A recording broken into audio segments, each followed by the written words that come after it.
In the days and weeks after 9/11, our nation promised to never forget. It is this place that is the embodiment of that pledge. A memorial to the lives lost. A museum to tell the stories of courage and sacrifice. Not only are we located at the site, we occupy the cavity. The sort of exterior space of the museum is our first and most powerful artifact in a way.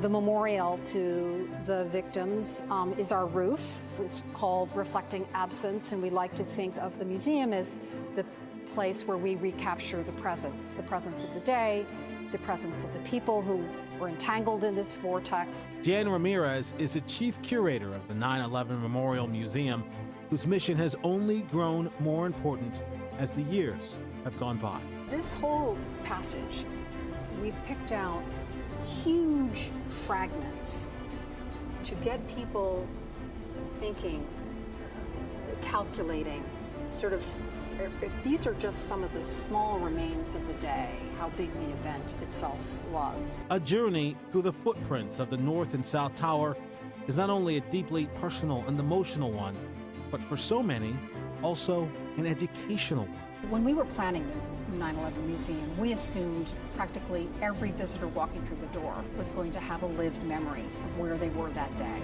Here we are, we opened in 2014, and already there's an entirely new generation that have none of those lived experiences. A generation that includes 8-year-old Kylia from Kentucky, whose first responder family wanted her to understand the events that have shaped so much of the world we live in now. Her being able to actually experience it and see what it was really like, you know, for someone not even being a thought back then, it's definitely, you know, nice for her to learn about everything that happened and not to forget about history.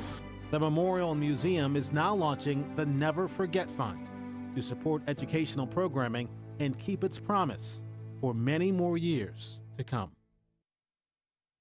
And tune in on Friday night at 6:30 for a PIX11 News special, 9/11 20th Anniversary We Remember. Then on Saturday morning, we'll have a complete live coverage of the ceremony at Ground Zero starting at 8 a.m.